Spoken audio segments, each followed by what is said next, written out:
Okay, hello everyone.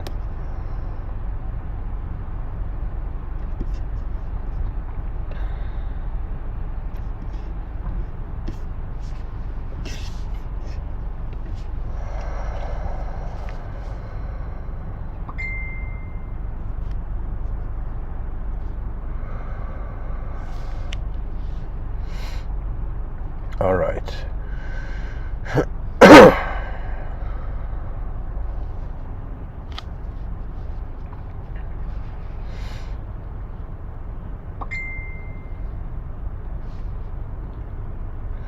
Alright guys, I gotta keep replaying this song, but this is one of my favorite songs I'm playing right now.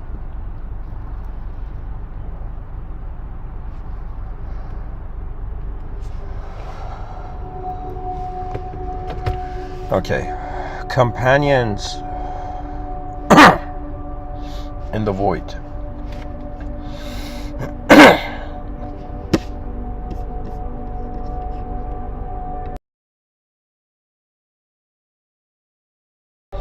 You know, who knows, guys? In the middle, I might turn this into a silent written episode where I just type it out. But I'm gonna go as much as my life force and voice allows.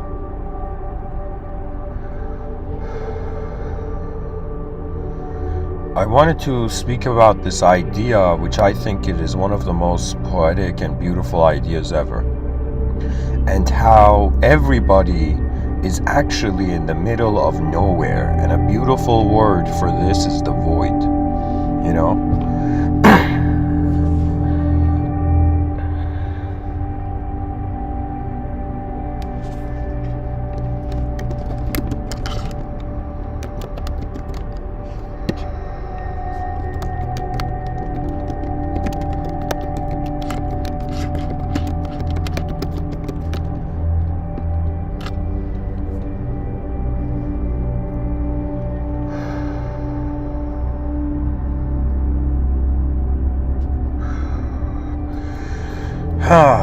All right, let's get into it.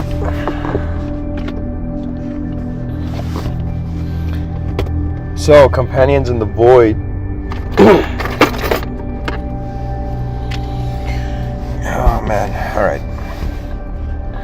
Guys, I'm so used to smoking cigarettes when I give these talks. Like right now, I'm holding a pen in my hand, you know.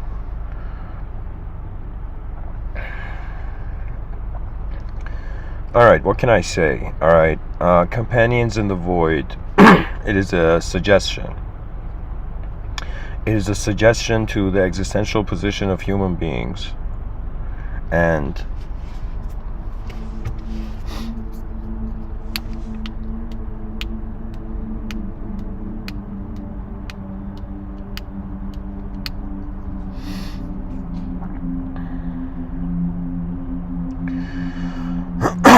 okay, I'll start from here. I'm a person who I looked at life and I designed a system for myself. I have been representing this system for years, but I'll convey it here. Pretty much I'm a person who, when I look at this world, to me there's 4 quadrants, 4 corners to it, or 4 states to it, okay? When I look at reality, I notice that there's something such as space, you know? There is, in some sense, the void, okay? The void is a very important and beautiful idea. If you, I don't know how you would be introduced to it, but if you're introduced to the void abruptly, you distrust anything that you're forced in. Usually the human being distrusts, you know? There was an argument made that why is the human being suffering, or why is the human being even born in this world? And the answer is really to discover its ability.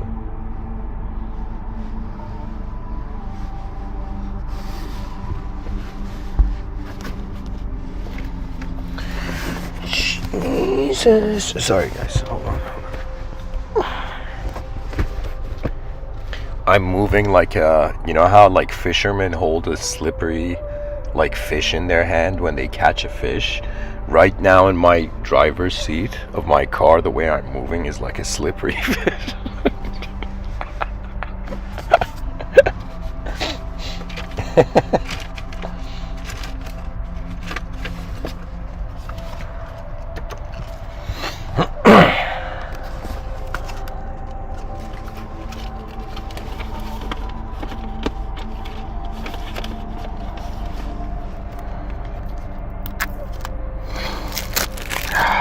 Sorry guys, hang on there. Just hang in. Wait.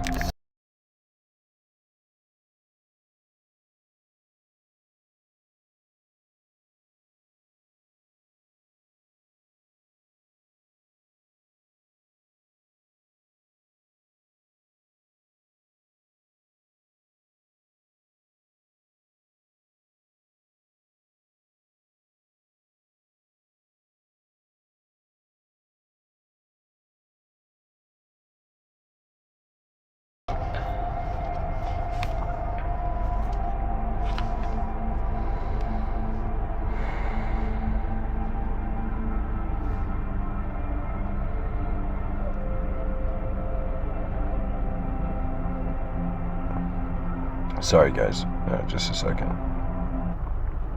Let's merge up some troops to make sure we win every.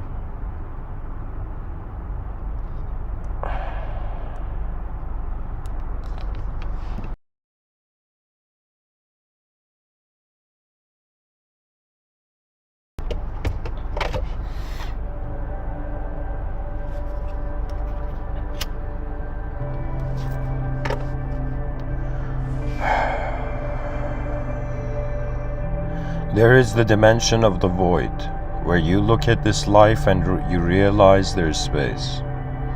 You look at reality and you see that there is singular phenomena, that the intelligence of the human mind can look at things, acknowledge things in a singular fashion.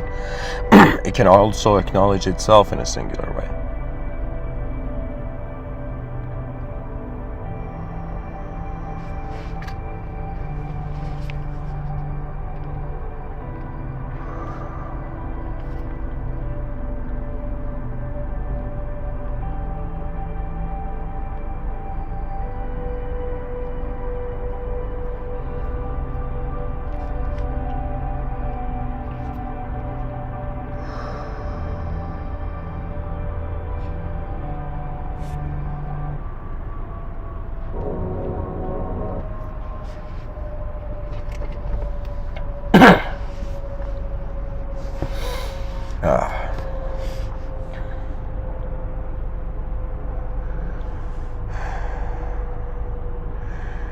We have the void, we have the singular, we have the dual, and we have the infinite.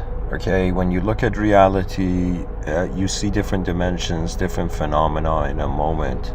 You know, the easiest way of processing it is to try to find a neutrality. In life, people think that they have to have a value and worth all the time, but sometimes in the fluctuations of value, we discover ourselves.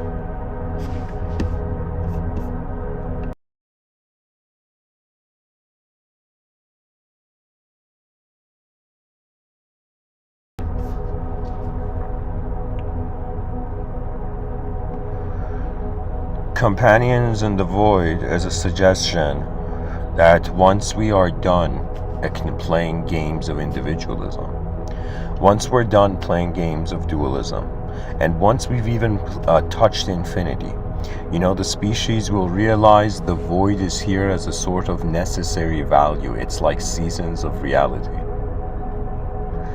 You know, I had a synchronistic moment. I was in what do you call it? After this morning's talk, right, I was driving and just waiting at the light.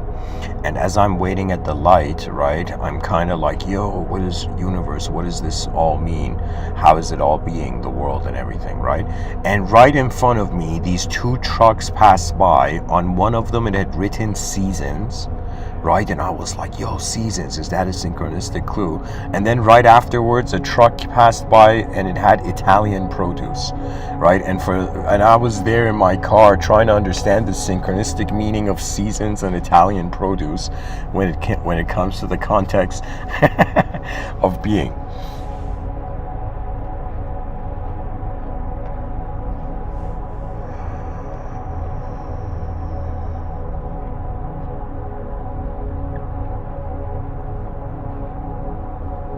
Companions in the Void suggests a rare opportunity. We take existence so for granted that we don't actually fully appreciate the lifetime.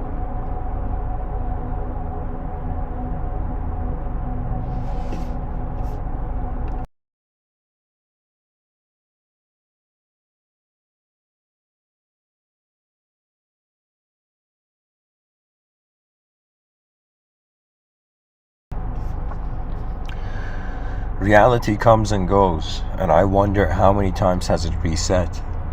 You know, there's this online game, I played it a few times, called Valorant, and I don't know how I heard this, but in the video game, right, there's a scene where the whole map resets. It's kind of like a Counter-Strike, you know, DDoS 2, kind of like old school kind of first-person shooter game.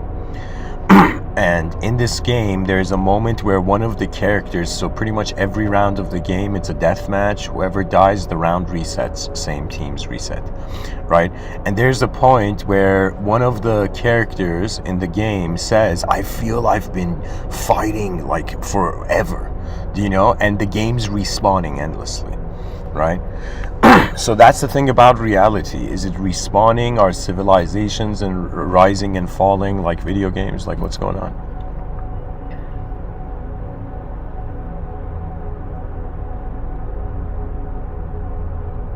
You know, I am reaching a point where more and more I'm realizing, as the individual attempts to solve or attempts to understand the world, it begins to understand the world is alive beyond it.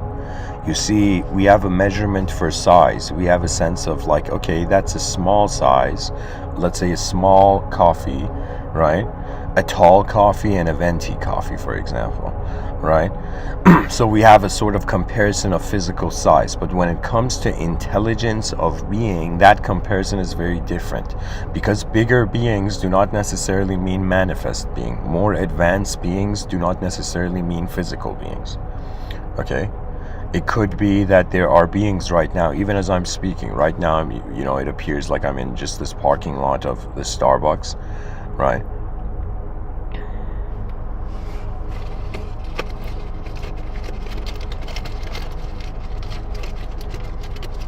And if people are wondering why I'm giving these talks, like using Starbucks Wi-Fi, is because it's -3.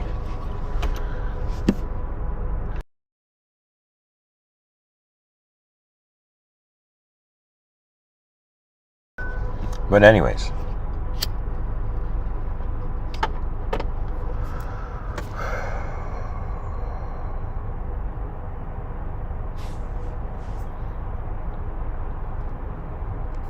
today's just been a day where I've just questioned existence. You know, I would say today's probably a very, you know, refreshing sort of existential and experiential crisis, you know.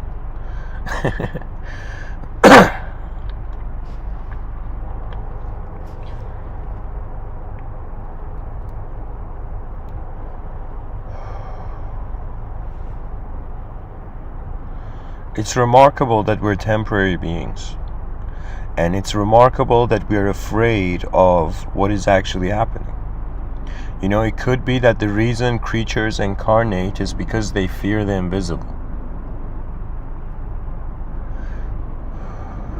It could be that all beings that are alive on Earth are beings that did not realize that they can be visible and invisible at the same time.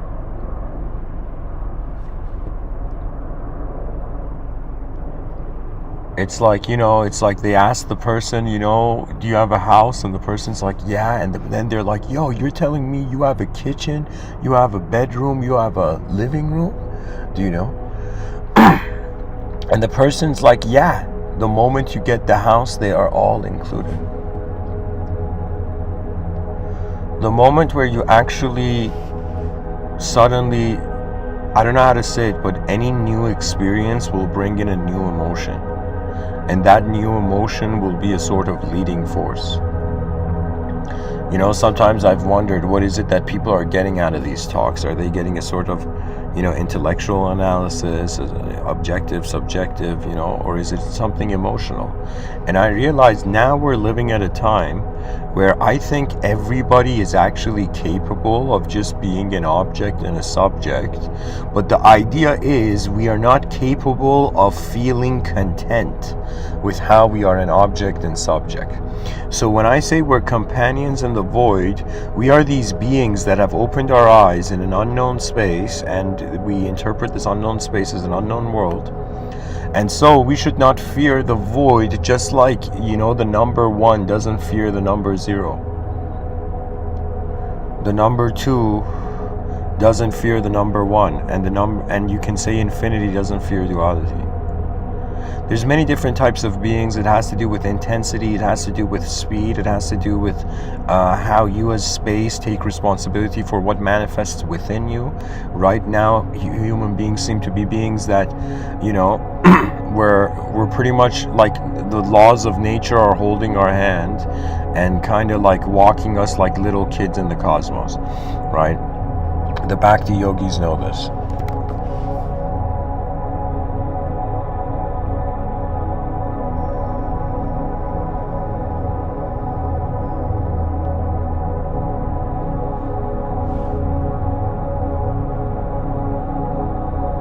You see, it's forces. Forces are moving us, right? Right now, when I wonder what's causing me to give this talk, I mean, think about it.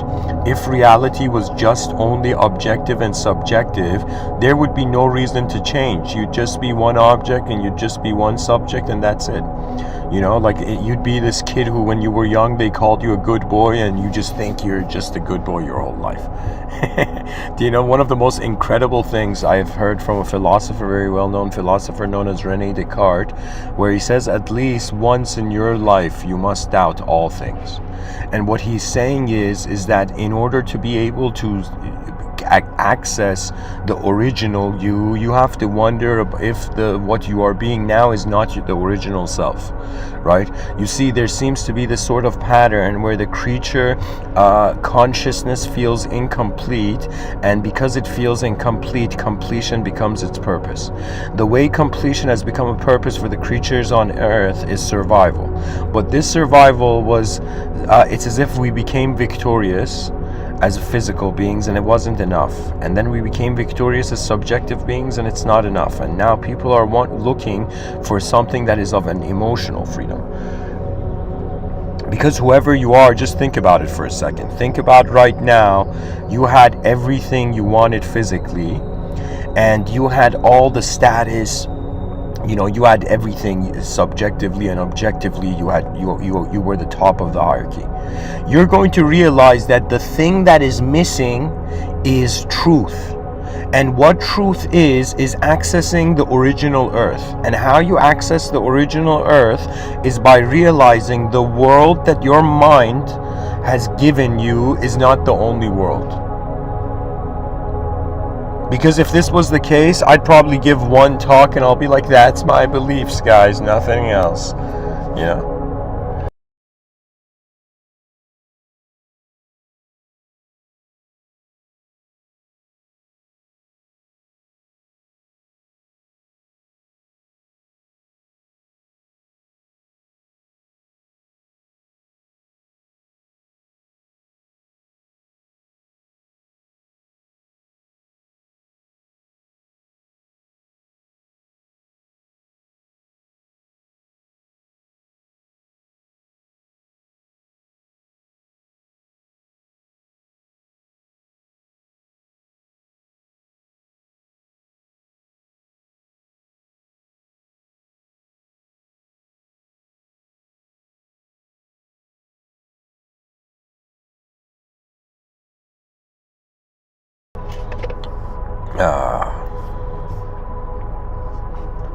What can I say?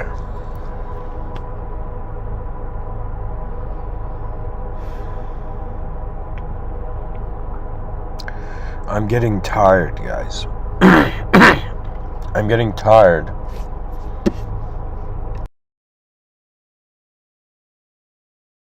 of the speed of reality.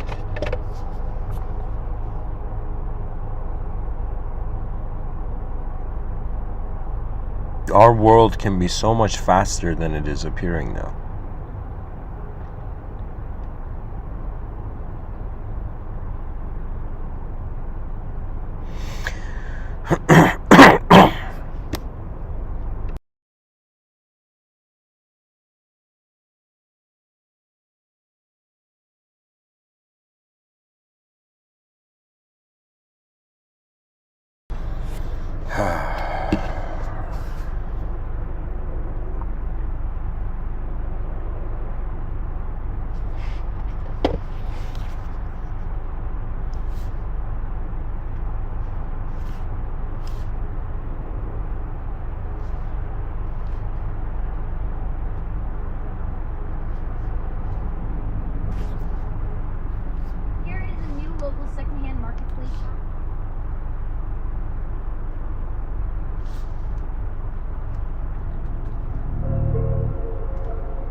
Dear viewers, I'm thinking what else I can say.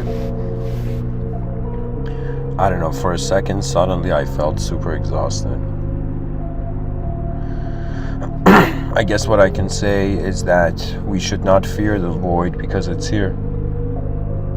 And you know, when it comes to people, like I remember when I was a kid in a classroom, you know, everybody in the classroom, regardless of how they felt about each other, they all felt like that's where they needed to be, you know.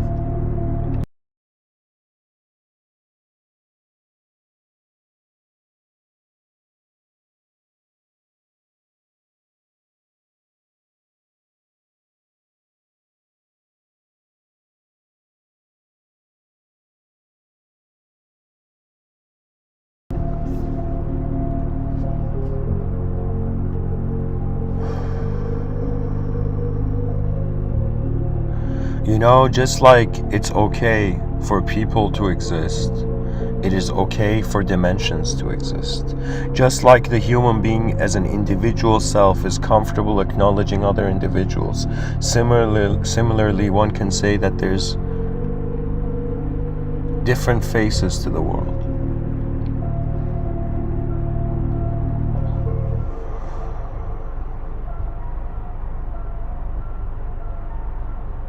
It's strange. Sometimes I wonder if life is something that's the point of it is to watch it, or is the point of it to unconsciously move as it, you know? What a ridiculously uplifting ad song.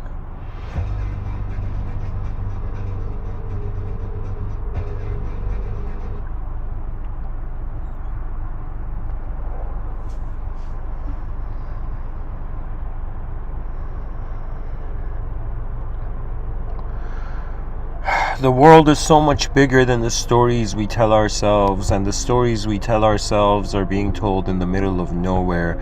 The species will eventually realize we are in the middle of the meaningless, and that's a beautiful opportunity to create our meaning. You know, the human being, one can say, is not like you can even create meaning, but you find meaning. You know, and perhaps I have reached a point in this lifetime that all my ideological perspectives on reality, they have reached a point where their meaning, it's like it's surpassed meaning. It's as if, what do you do after you understand what something means? It becomes part of your reality, and then you move on to understanding new dimensions. And so what it is that the reason human beings have fear is because let's say it this way, that they do not have the memories of what their universal self has cultivated. I could say that, treat it like this. So imagine me in this lifetime, I'm a leaf on a branch, and imagine there's many other leaves, many other parallel realities, and so the tree is like the universal self.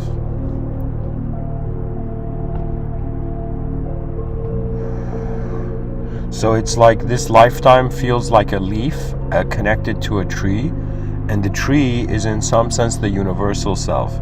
And so what it is it's actually what a species is a universal being strategy. Okay, we are one of the tactics of getting something to a certain energetic state, because you can think of reality based on its form, its shape, but simultaneously everybody knows everything physical and with shape that we look at has energy, right? I'm looking at a tree outside of my car window, and sure, I'm seeing a tree, but I'm also knowing that that tree is energy, because I ask myself, what is stuff? And stuff becomes energy. And when you even look at the atom, they say 99.9% of the atom is empty. How bizarre is that? There is spaces and stuff. There is space and stuff. Like, look at your body, right? You look at your body, you think it's just this. You take a microscope, look at your blood cells, and you'll be fascinated that you are, what your intelligence is many infinitesimal moments of intelligence working together. You know, my biological body has taught me so much about how different parts are required for the activities of the whole. And you know, there was a time where I thought, could it be that human beings are like thoughts of the universe? Like this world is like some unfathomable being's mind, and we're like its imagination. And just like you think of a thought, it comes and goes, based on its necessity, right? And so this might sound bizarre, but it could be that what is life and death to lesser dimensional beings such as ourselves, for example, to higher dimensional beings, it is just what it's like a matter of necessity.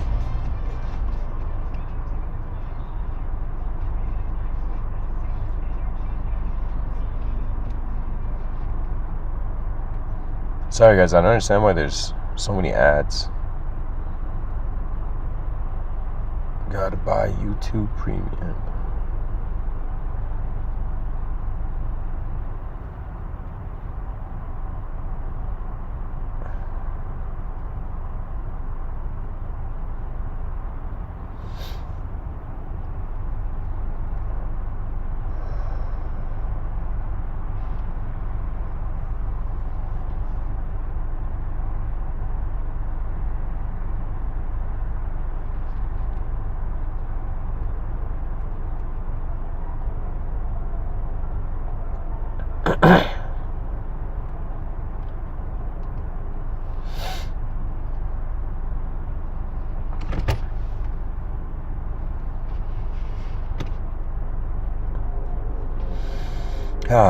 Where was I going with this?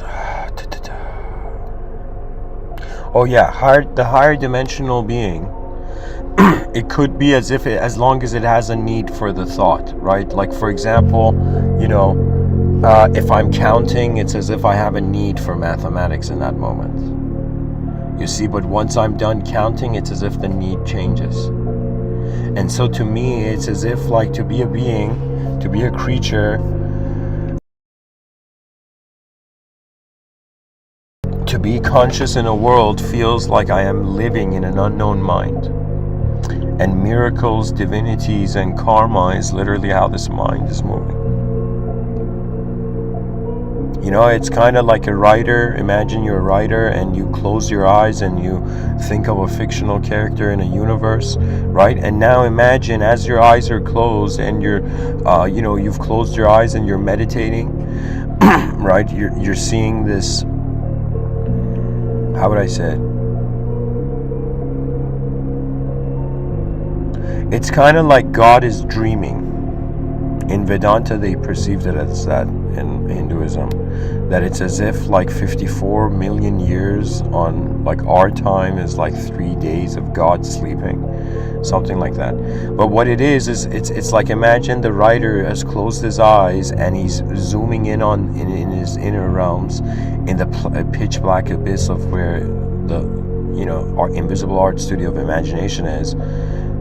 If you close your eyes, it's as if a novelist suddenly realizing the character in its story is looking at itself. It's kind of like me saying, imagine a character in your mind, and then imagine that character became conscious and noticed you were imagining it. So that character would have nothing else to do but wait for you to imagine the next thing.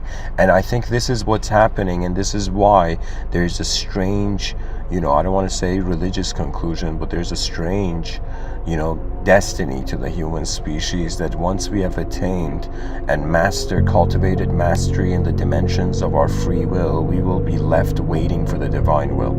And so those beings that actually get to see the inner realms, or as this, marvelous individual named Sadhguru said, if you get a drop or a glimpse of your inner, of your life, of that state of your presence, for me, those states are hilarious states where the confidence of the energy in the moment is not based on subjects or an object. Do you understand? Like what I'm telling the viewers is our mind is treating itself. Our mind is like the human intelligence, is a type of intelligence that, just like that wisdom attributed to Christ, they say to be in the world but not of it. Our minds are acting as if they're in the world but they're not of it. And the way they're pulling this off is because subjects objects are not physical. So what it is that we're this physical intelligence that is non-physically moving itself. So regardless of how physical it is convinced that there's something non-physical going on, right? And the mystery of consciousness is beautiful beyond the language that man has created to even give the world meaning, right? There's a reason, I talk about Ludwig Wittgenstein in these lectures, right? He said one of the most important sentences, that the limits of my language are the limits of my world. And what is language? The imagery you're conditioned to have for the world. What knowledge is understanding that there is a real event going on, and the human species has managed to create a sort of artificial technology to replicate real events in abstract ways so we can communicate and talk about them over time. Jesus Christ, these ads. What are these ads doing? Interrupting,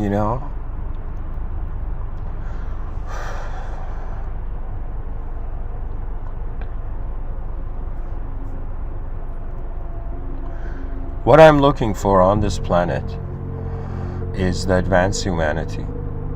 And I have realized it's here, it's present, and it's within our presence. That means the greatness of our grandchildren is right here, right now.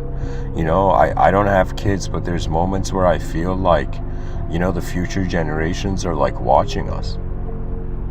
Everybody that is unborn is kind of like, watching us, We think that in the other side of the wheel, there's angels, demons, and gods. But really what's going on is that the other side of the wheel is the experience of life from the point of view of space. So right now, we're like the character in the video game, but the other side of the coin is the video game playing the character. But on this side of the coin, the character's playing the video game. In this dimension, it's like we're here to be in a world to play that game, right? But on the other side, the world plays the game of an individual, which is another way of saying we think that the soul is transmigratory. The soul is like journeying in another dimension, regardless of the physical dimension. But what is actually happening is based on realization level, the being either has a self or doesn't have a self. And so this world is designed to shape you until you realize you're beyond shape. And when you do, you will feel a strange freedom, and in this lifetime your karma smoothens out. You know why? Because that means the past karma is complete.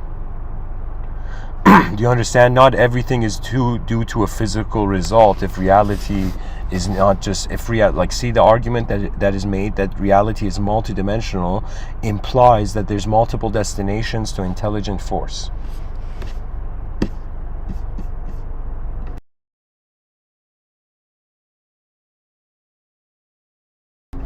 The void is our common denominator. What I have in common with everything is nothing. That's my common denominator. When I tell you, don't think that, since the beginning of my life, I've been, just a graceful person.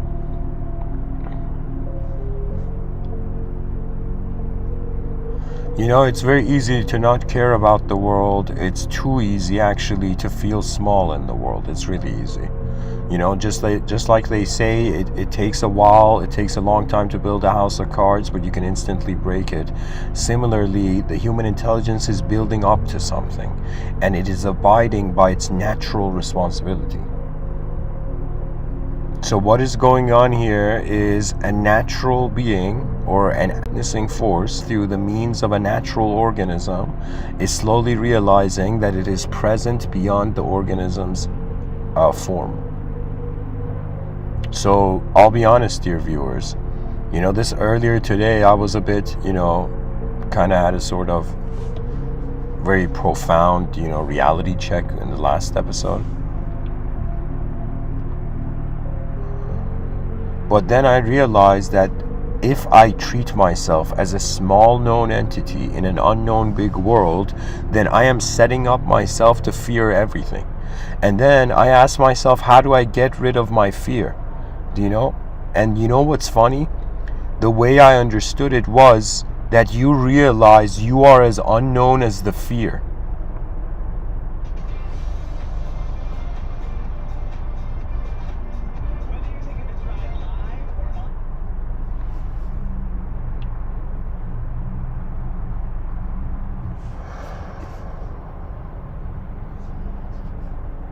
That means it's like you fear reality because you don't know what's going to happen, but then you realize what is experiencing reality is as unknown as what it is experiencing.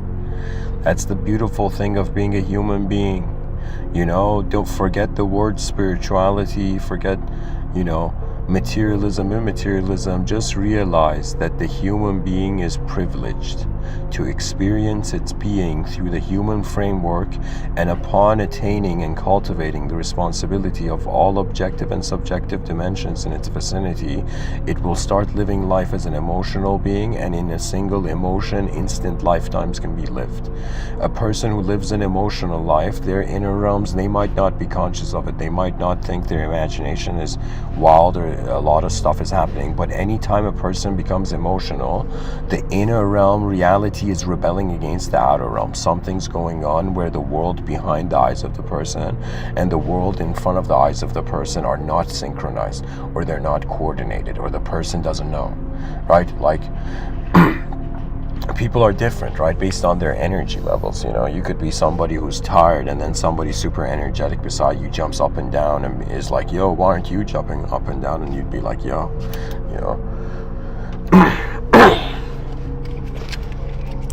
our walks in life are different, even energetically.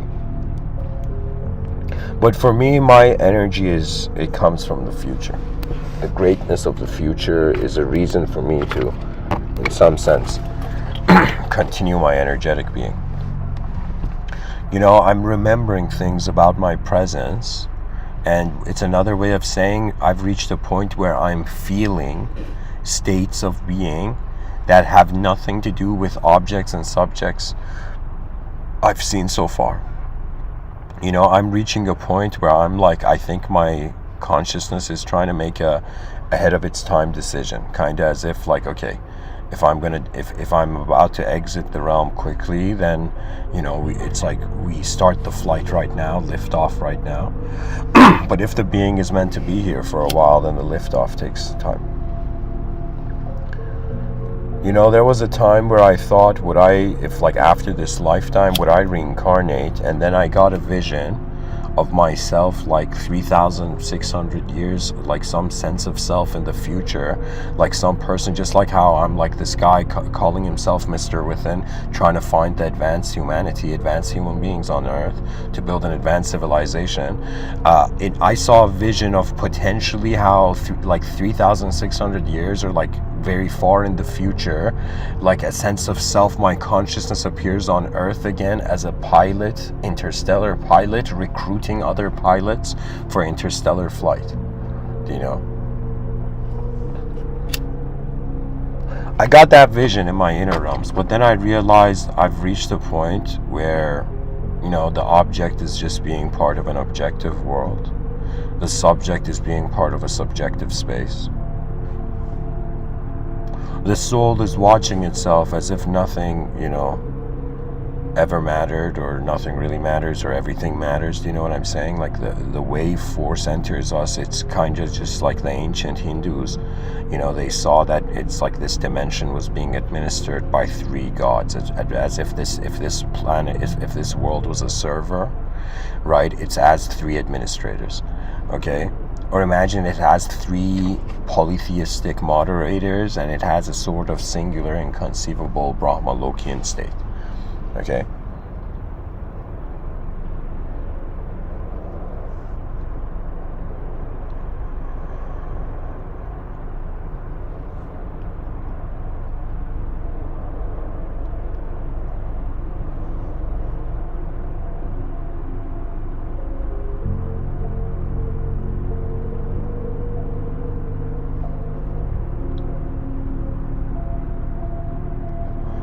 It's kind of like, rather than getting enlightened, Just like the poet Rumi says, your task is not to search for love, but to get rid of all the barriers that you have made against it.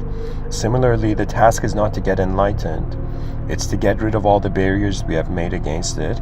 And some of these barriers have to do with cultural behaviorism, right? It's not just like a child is born and it's given language. If you look at behavior, like there's a reason they call it body language, you know?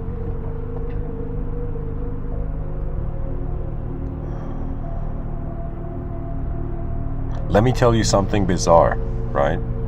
In 2010, I think, 2010 or 11, I don't know why I went into this weird vibe where people are gonna laugh, right? Like, you're gonna laugh at who I was back in the day, okay? I was in this vibe where I was just staying indoors, okay? And I bought this jar of peanut butter, and I had like these protein bars, and I would dip the protein bars in the peanut butter and just watch, in some sense, poker videos and fight videos, you know? Okay, this is in 2010, guys, okay? I would just non-stop watch poker, like you know, on YouTube, right, of like professional poker players playing poker. And then at the same time there was this show that was these two fighters that were going all around the world and explaining different fighting techniques. And they were in some sense explaining how when somebody wants to physically fight, when somebody's getting ready to hit somebody, their nose flares because their brain is getting oxygen before it implements an action, right? And I remember I was watching those random fight videos, and then there came an event where my brother and, you know, some of his friends invited me. We went to this nightclub in London, Ontario, and there was a person I got in a fight with, and I saw the guy's nose flare up as if he's gonna hit me first, and then I hit him first. And the bouncer came and grabbed me by my hoodie and pulled me to the other side of the fence. Do you know?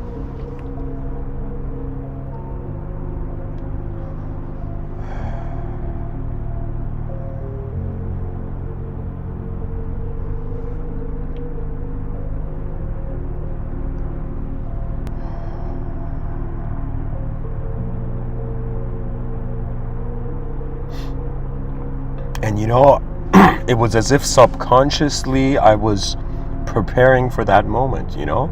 We consciously fear life. We consciously feel depressed and suffering, whereas 50 Cent, you know, the great poet, 50 Cent says, you know, it's like depression is a luxury. Back in the day, people were dying to live.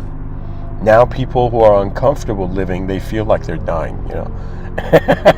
But that's not the case. We are way stronger than we look. We are the tip of the iceberg to a greatness that will live on beyond us. We are one of the coolest types of creatures in the world. Okay, we are those beings that you right now, let's say you're someone who's alone and you don't have children. Let's say you're in your 50s, 60s or something. Okay, let's say you're in your 50s.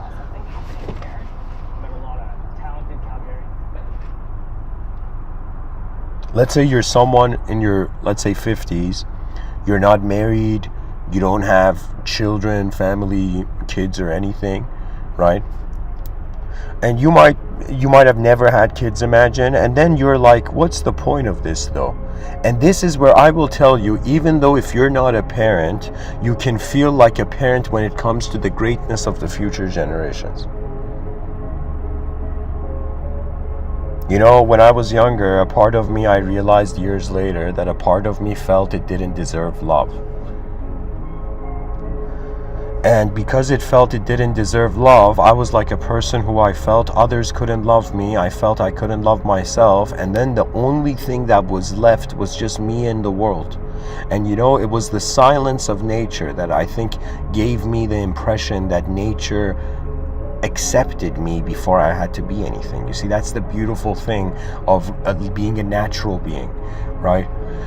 Once I was meditating, this is in 2012, I think, right? I was in my yard meditating, in my backyard. At the time I was living with my parents. I was in the backyard, and what do you call it?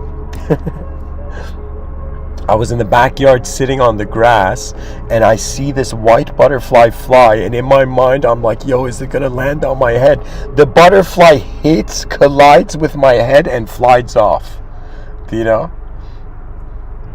And I don't know, guys, the cool thing about life is we do think that we have to get our energy from outside, and it is true. And part of a healthy human psychology is also being capable of trusting others in the outer realms and the outer world. A lot of violent and cruelty and shenanigans on this planet is happening because human beings have been conditioned to distrust their world. You know, as if you have to philosophically ask yourself, why should I have ever distrusted what I am? I am the presence of a world. I am the attention of a universe. I am the emergence of the new humanity. And so what is Mr. Within? But the soul of the species, remembering the soul of reality. You see, it's you realize that what you thought you were moving, everything was. And so you are companions in the void with the world. The world is your companion. Every atom, every cell, every subatomic particle that we named. I don't know if people know this, but the person who named quarks, you know, which are smaller particles inside, and, what do you call it? Inside the center of an atom.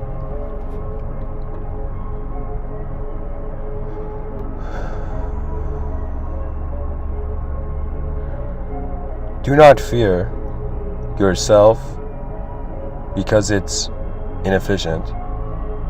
And don't fear others and don't fear the world. And at some point ask yourself, what is everybody living for?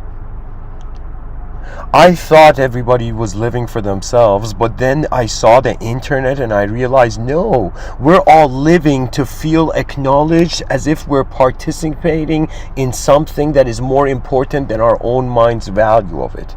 We want to live in states where we are valued beyond our mind because we are bored of our own mind's values, because from the beginning of our life you are left with yourself. Do you know? Like, somebody I've had to deal with my whole life, guys, is the man in the mirror. You know, people don't know this. Sometimes I look in the mirror and I scold myself. I'm like, you know, how dare you do something foolish, you know? And then there's moments I look in the mirror and I'm like, you silly.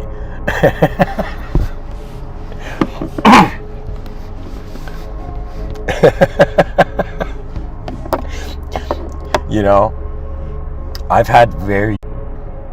And you know what I realized? We're all seeking the preservation of true nature. Do you know what I'm saying? We're like beings that are noticing history changing. It's so remarkable. You know, the depression of the human species, the more you think you're an idea, is going to increase because the world's getting bigger. And you know, people may think this is bizarre, but I think that the hypothalamus of the brain, pretty much the brain has different regions, and in the frontal cortex, the hypothalamus, this is something that if you interfere with the nerves, it can shift your behavior. Do you know what I'm saying? Like, this is what human beings are like. This is the dark side of psychology, and the world knows it. The history books have recorded it. But the dark side of psychology was, for example, the concept of lobotomy,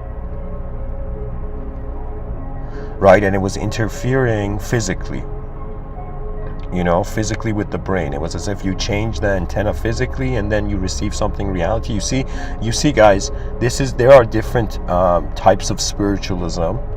And it's not that they're right or wrong, because the world is not a right or wrong thing, but it is more like a garden, do you know, where, you know, different organisms, different programs of active intelligence are like happening everywhere, do you know?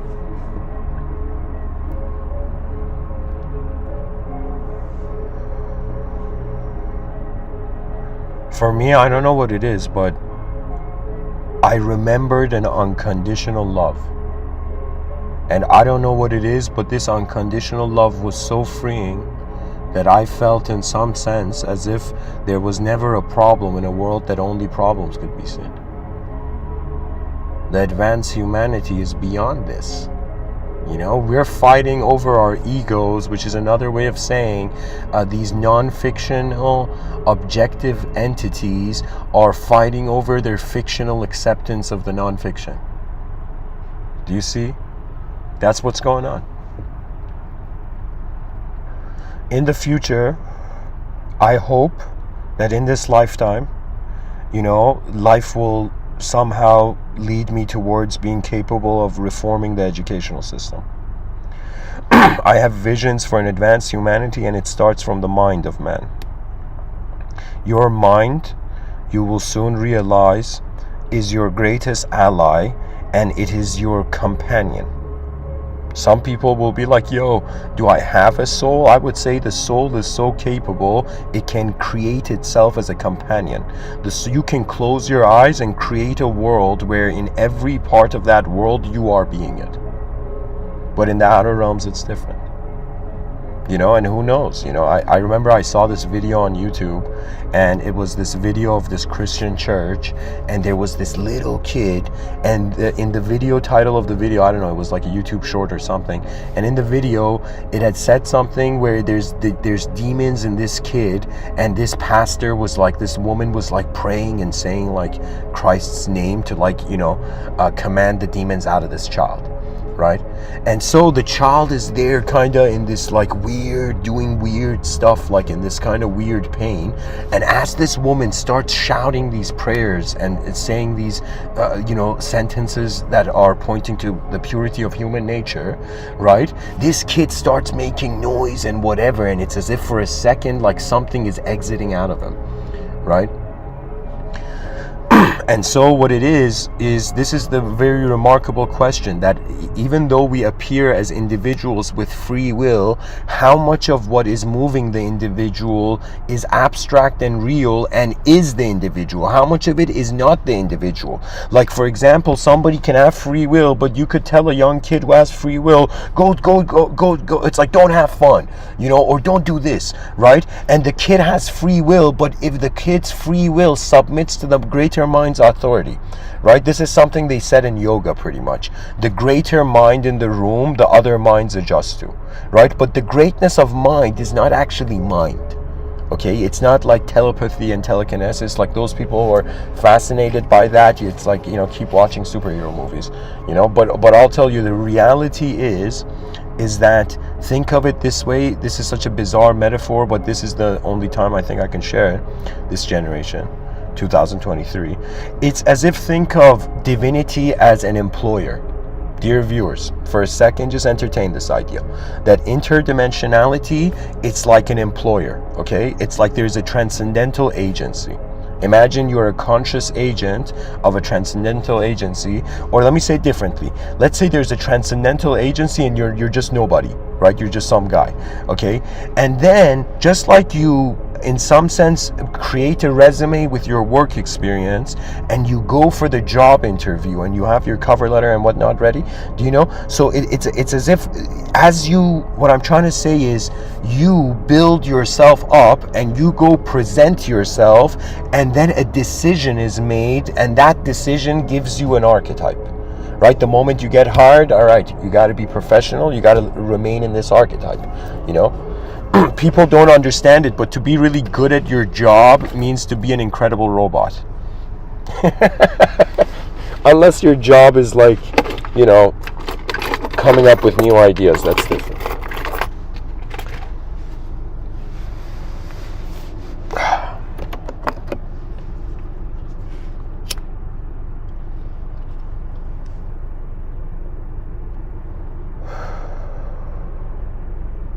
So, imagine that divinity could employ an individual, but because divinity is a higher dimension, if we even took the flatland analogy of two-dimensional beings, suddenly like a square, realizing, you know, there's cubes as beings, right? So similarly, it's as if a cube wanted to hire a square, it would be the square that has the most ability to realize more than itself. The most spiritual people on this planet are those beings that can notice what they are and what they are not. That's true spirituality. What else could it be?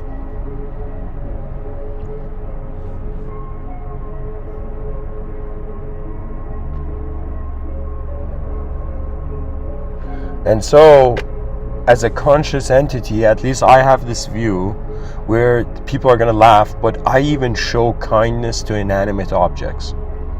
You know, people are going to laugh, but like when I make my bed in the morning, right? Sometimes I pet my bed as if it's a dog, you know.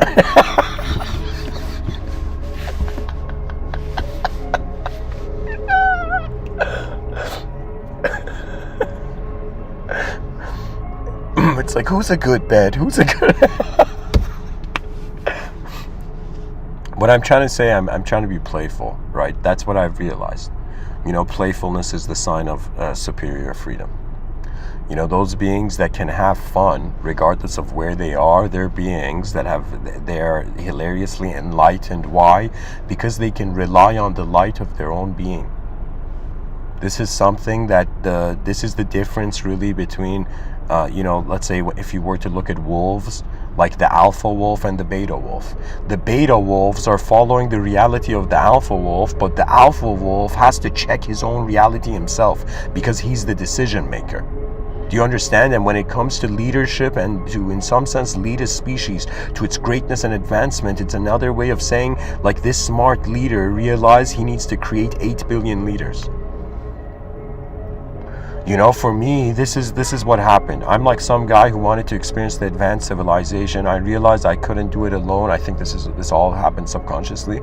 I realized I couldn't do it alone, and so I was like, okay, let's talk about the advanced civilization. Let's try to create this advanced like radio frequency or like this radio channel. And those people who tune to it, perhaps they have something to take away. Do you know? You know, it's like what the artist means to the artist is very different than what it means to those who haven't drawn it. And so what the world means to us as creatures in it is very different to what the world means to someone who has created it. Do you understand? I'm a person who draws art, and when you draw an artwork, like, you're actually experiencing an inner journey.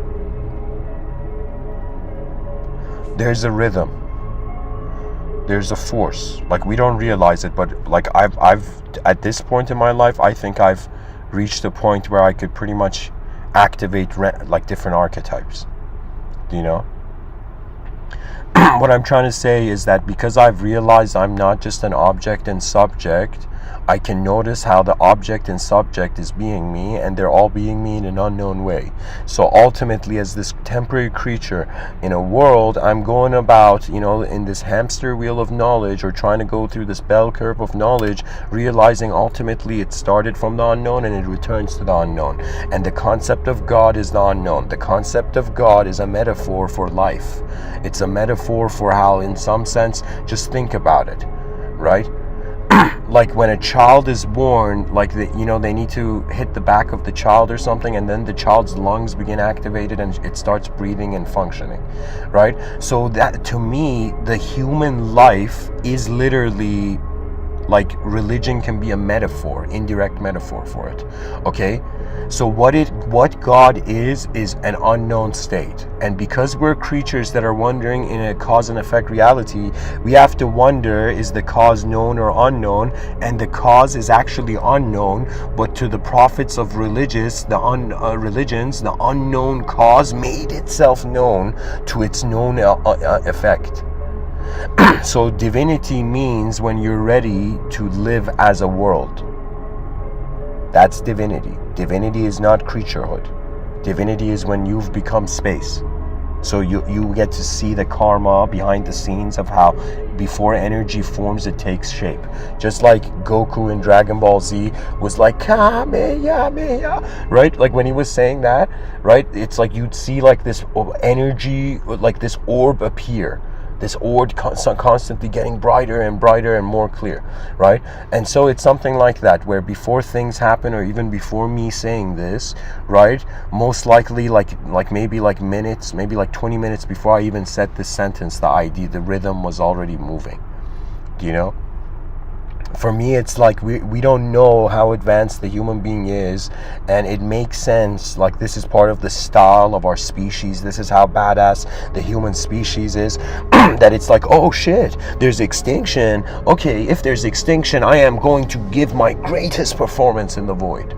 You see, so your companions are your co-performers. We are all trying to perform and be like, oh, emptiness, you're showing off? We're going to show off fullness, right? And so civilizations rise and fall, complexity, layers, so many different intelligent variables moving. You know, it's as if you were to look at Earth, it's like a brilliant living chip.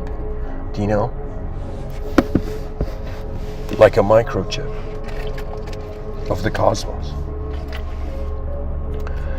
Anyways, guys, thanks for listening. And the point of this episode was that every being, I don't know, like any being can show off and tell you like they're tough, they're strong, or whatever. But all beings are staring at the freaking void. Okay, everybody's staring at the unknown. We're all headed towards the unknown. We even started from the unknown. And this life is like this brilliant journey to kind of know what it is before we are not in it. Do you see? And, you know, those who live for the advanced humanity, you have been my friends before you were born. That's it. That's the beautiful thing. You know, I realized religion was an ideological system. Science was a sort of ideological method. You know, was a sort of method and approach. And then I realized, what is this? Are we just giving ideas, and are we just giving stories and methods to people? And I realized, no, there is a moment where we realize mortality is an opportunity to get to see how immortal we can be. And immortality, of course, now it's kind of like we frown upon it. We're like, yo, it's dull. Like, what are you going to do as an immortal being? You know, it's like, how long do you want to look at the same stuff? But then there's also this view that immortality is going to be as second nature and as normal as just like being temporary. Because to be honest, before we die, we have a feeling that we're immortal. Like, I mean, let's say it's in the next 10, they say this. I mean, I was watching a lecture from Ray Kurzweil, and he was saying like in like 10 to 30 years or something, they're going to have an ability to regenerate organs.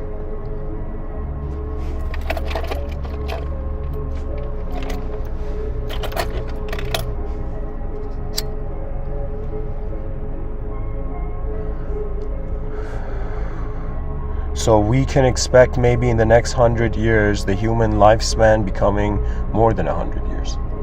Probably like 200, 300. In my science fiction novel, it's set in the year 5025. And the book's called The Messenger of Giants. And in it, the people who are the main character has been living for thousands and thousands of years, you know. It becomes pretty much a choice. Like, they don't have the attitude of fear and emotions associated with death that we have now. In the future, it's going to be just like you exit a room. Imagine you went inside a coffee shop, got coffee, got out of the coffee shop. Similarly, you were born on Earth and then you got out of Earth, you know. You entered Earth and you left Earth. And the idea is, what did you do while you were here? What did you receive? What did you express? Did you realize that you have been given an intelligence that no member of any species on this planet has been given like this, right? The human species has a special task. It has a special mission that just the nature has commanded it, has assigned it. We are like aliens to the lesser dimensional beings. So do you understand?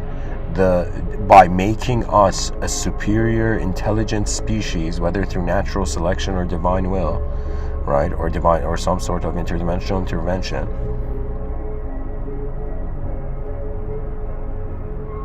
there's a brilliance to nature.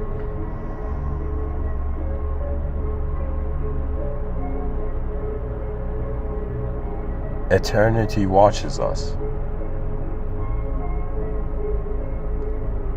as if we are watching it, Meister Eckhart, I'm going to go into a quote tunnel actually.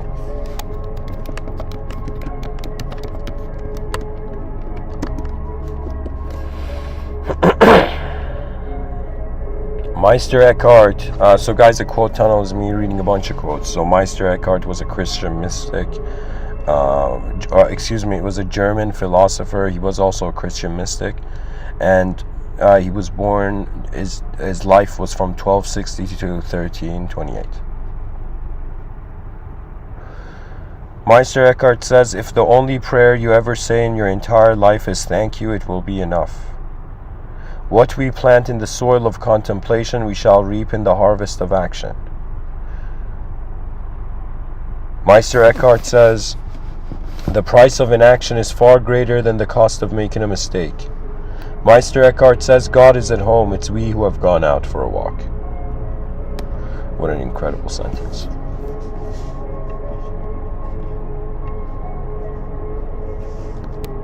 Meister Eckhart says, man goes far away or near, but God never goes far off. He is always standing close at hand, and even if he cannot stay within, he goes no further than the door. Meister Eckhart says, a human being has so many skins inside, covering the depths of the heart. We know so many things, but we don't know ourselves. Why 30 or 40 skins or hides, as thick and as hard as an ox or bear's, cover the soul? Go into your own ground and learn to know yourself there. Right, so what he's saying is literally that in your inner realms, your brain from the beginning of your life has self-simulated itself numerous times. And in the times that it was conscious, those became memories, became conscious memories. It's like we need consciousness of an inner event before we can have an emotion poured into its framework.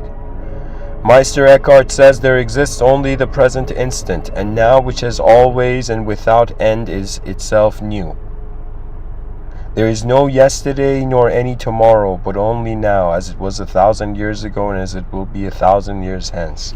Guys, what an incredible sentence. He says there exists only the present instant,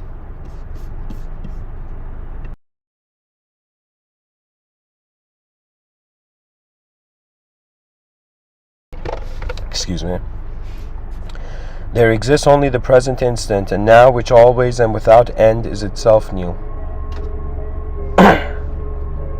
Powerful. It's pretty much an infinite here and now that's always becoming new. It's pretty much an eternal, changing, novel reality, which means that whatever happens, new dimensions will find our eyes. So the nature of reality is not to find a bunker of comfort or stay in some sort of comfort zone, but in reality is to realize that everything goes forth. We are in the process of universal becoming. Meister Eckhart says to be full of things is also to be empty of God. To be empty of things is to be full of God. And what God is a living reality. That means what's more precious, what's more valuable than a Bugatti, what is more valuable than a Rolex watch, what is more valuable than a Hugh Hefner lifestyle? Do you know? What's more valuable than, the Playboy man? So what is more valuable than these things is an experience with a greater dimensional living reality. And so this is the thing where they say, Meister Eckhart says this, to be full of things is to be empty of God, to be empty of things is to be full of God. And the poet Rumi says something similar when he says when the stomach is empty, the body is filled with soul. When the stomach is full, the soul is empty, something like that. The body is empty of the soul.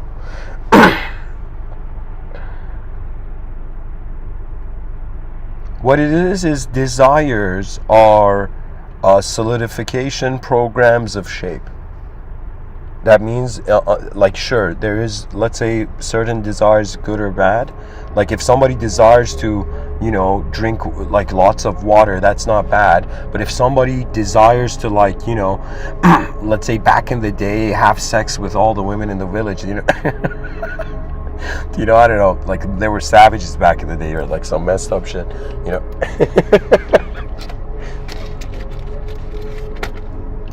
That person would most likely be exiled, you know.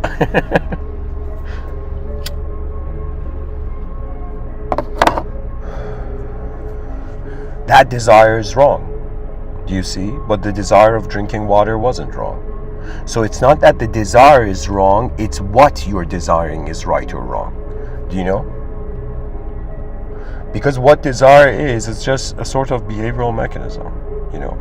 It's just emotions. That means it's like somebody is walking, like let's say outside, and they see a beautiful woman, and in their mind they see a vision of, like, you know, their life in the future, you know, and then they suddenly have a desire, you know. There's that kind of desire, you know. But then there is a type of force where this is one of the blessings, I would say, lifetime, is an ability to have a relationship with the unknown living force. And I am one of those people on this. What the human is could be flawed. Our understanding of what that thing could also be flawed as well. Do you know? That means if you misunderstand yourself, you could totally misunderstand your world. Meister, it is your own attitude that is out of order. Meister Eckhart says the only hand that erases can write the true thing. And this means having an ability to see beyond your desire. That means if your desires were defining you, if right now you're someone who your identity is based on what you want in the future, for a second pause and wonder what else could the identity be based on.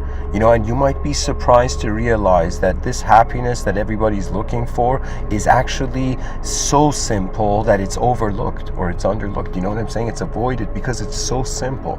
And whoever you are, I will in some sense tell you, I'll give you, you know, the insight I have so far, that what is going on here is that you are the divinity in the room, but you're not God.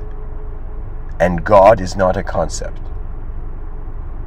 And so man is left being like, okay, I'm starting to notice the parts of the forest where the lantern of consciousness has not illuminated before. That means the biggest speed bump to the human species was that when they made us stop realizing we're explorers. Whoever you are, you want to know the secret of youth, it's exploration. It's to realize that if you were religious, it's as if an inconceivable power created an infinite possibility. We are inside beautiful geometry. Meister Eckhart says, do exactly what you would do if you felt most secure. Meister Eckhart says, he who would be serene and pure needs but one thing, detachment.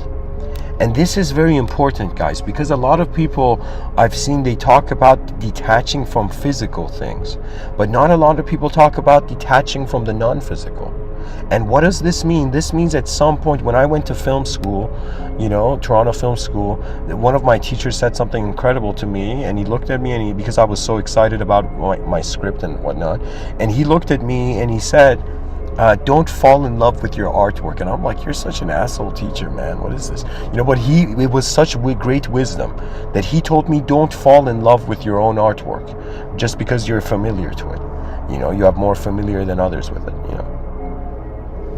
And that was very profound, because that's what it is. It's like having an ability to be like, wait a minute, if I wasn't in love with the ideological, conceptual constitution of this moment I'm experiencing right now, who would I be or what would I be? And usually people think that if you are not like you're the ego, it's going to be scary, and what is that, and are we going to be pushed into oblivion? But that is not the case.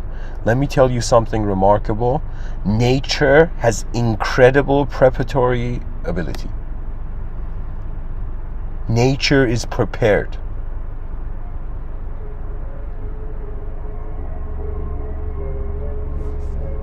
Those who love the world.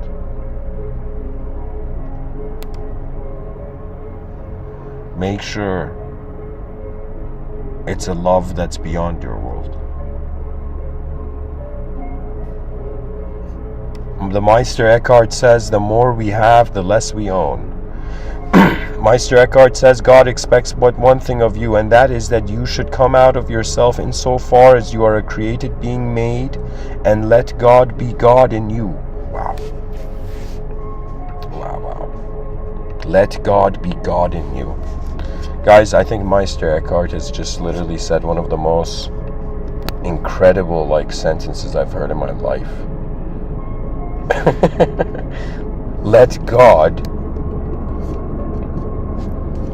be God in you, and which is another way of saying faith. Have faith in how great and advanced this world is and is going to show itself. To me, it's not just I have an expectation of human beings. People think I'm just speaking to humanity. I'm speaking to the universal sector. I have an expectation from the Logos as well.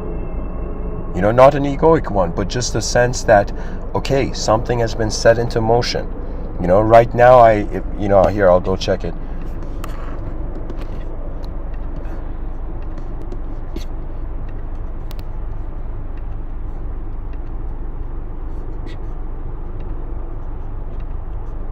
So right now, 156,821 people have heard these Mr. Within lectures. Okay, supposedly. And 156,000 human beings having a sense of the idea of the advanced civilization and the visions of it, right? Just their minds opening up to it. Sometimes I feel this has set into motion something that the children, even though I'm to somebody talking about the advanced civilization, and maybe people are gonna be hesitant to serve the advancement of the civilization, but it's kind of I feel the emotions will echo to the descendants. That means everybody who has heard these Mr. Within talks, either you in this lifetime or probably your descendants in other lifetimes, have something very important role in this world. And the importance is learning to be a flower in a garden, but also learning to be the gardener. When it comes to the outer realms, I'm learning to be just a natural being. I'm pretty much being human and consciously noticing the human as being. Do you know?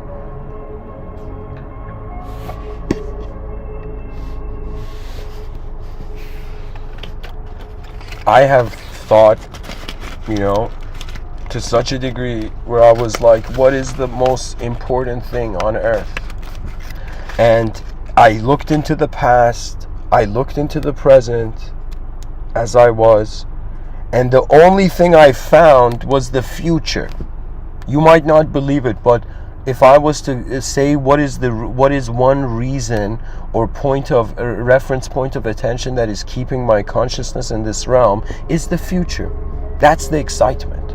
The present is just whatever it is now, the past is past, and on the future is the grand show. It's the great show. Do you understand? We're here to create their stage.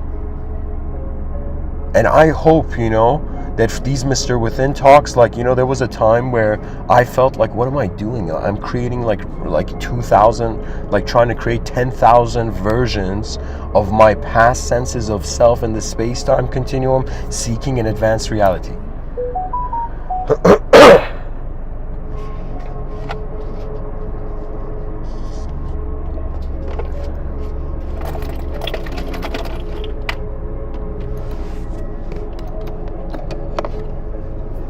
So I'm someone who at some point I was just it was a prayer moment where I just closed my eyes and I'm all the Mr. Within talks. You should live for mankind, serve mankind. Do you know? That means there was a scene in the movie Matrix Reloaded where, the Merovingian or whatever that guy's name was, right, kind of pushes Neo outside of this door into the mountains. And then there's this scene where Morpheus and the Keymaker are running on top of this truck in the highway, and these two trucks are about to collide, and last second Neo just flies in and grabs both of them by the back of their coats and lifts them into the air and saves them. you know? And to me, I have this feeling that the songs of the advanced civilization will be similar. Literally, these Mr. Within talks are just going to tell people, hey, have you wondered how advanced you are? Have you wondered what the most advanced version of your life is? Have you wondered, in some sense, if you are worthy of the most advanced state of being?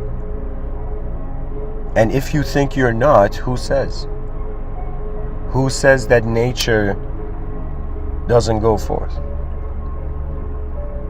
And it's very important to use the human intelligence attributed to the world and then interact with a living world, therefore shifting the human frequency, authorizing it an experiential experience beyond this dimension. That means beyond this world, we are the world. Beyond being the world, we are not the world. When we're not the world, we are not the world. Nothing else can be said. The advancement beyond the language threshold is real. What it means is that there are limits to language, and the language threshold is a term I've coined, I've created, where it implies that which we don't have a word for. Like language is a limitation of a subjective world, and so pretty much it's an awareness to that limit. And whoever you are, the spirit of advancement is present here. It has built civilizations before. You know, really our employer is universal intelligence. Universal intelligence is employing reality or employing forces that move reality. Trusting this world will give us an ability to communicate and contact and realize, right? And the most important thing in this life, any person who cultivates these three, you become a very incredible being. You cultivate acceptance of self, acceptance of others, and acceptance of world. You cultivate beauty of self, beauty of others, and beauty of world. And the idea is that you are such an advanced being that everybody becoming advanced is a benefit, not a disadvantage.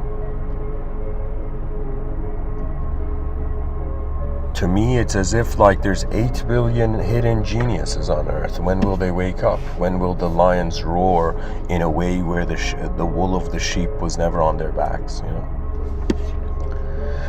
And so, you know, 8 billion roars in the void, the companions in the void, you know, there is, you are a companion, your own essence and being. Poetically, your soul is an ally to itself, to its own truth. I shouldn't say its own truth, to the truth of its own. Because really, we have entered this world, the free will gives the illusion that we are the authority. We think we own stuff, right? We even think a name, like we think we're this abstract idea of our name owning our body, right? Like that's the whole character in the story situation. But we're not that. We are the presence of how a universe revealed itself to itself. Do you understand? It's not just the human species performing. It's the whole cosmos. That means extraterrestrial contact would be as if the human beings are building an advanced civilization, which would be like their most incredible dance on Earth, and extraterrestrial contact would most likely be like a dancing partner. We begin to first realize there is invisible foreign states of being, okay? It's like not everything is humanized here, even though to the human perspective it is. Mighty is the awareness that understood freedom before needing a shape for it. Freedom is presence. Every human being on this planet, think about it, whoever you are listening right now, if for one moment in your eyes, imagine you were an Oscar-winning actor, and for a second imagine you were the king of the species, or imagine you were the queen of the species, right? And it would be a point where what do you want from your kingdom or your queendom? So do you see what I'm saying? If you were the greatest being in the world, what do you want from your world? And most likely it is the greatest world. That means once the advanced civilization is built, everything forces collective beings in the universal sector are going to actually step it up.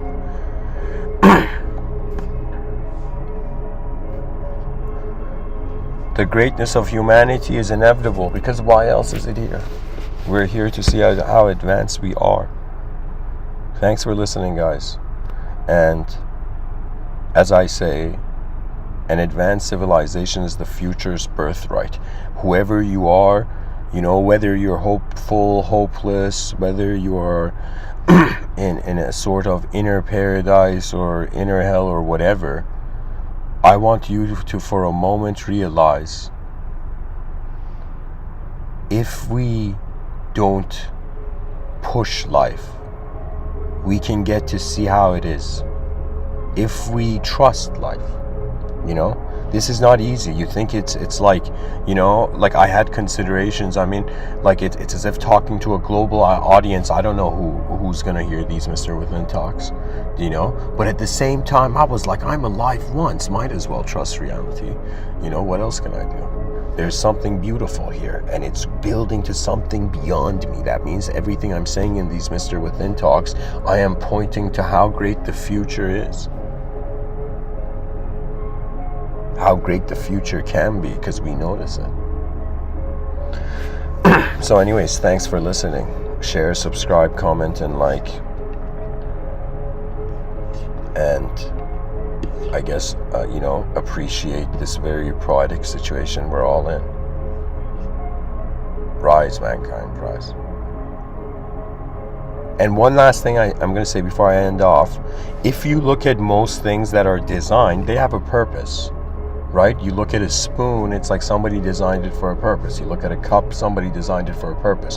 When you look at the human being, it seems like it's designed for a certain purpose, but it also has an ability to choose its purpose.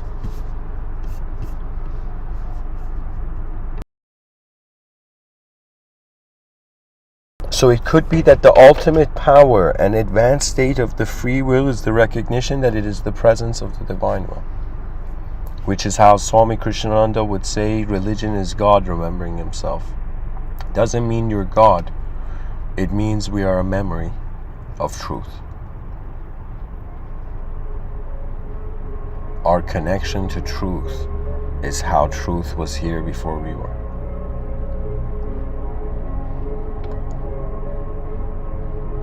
Smile as the greatness of all worlds in one moment.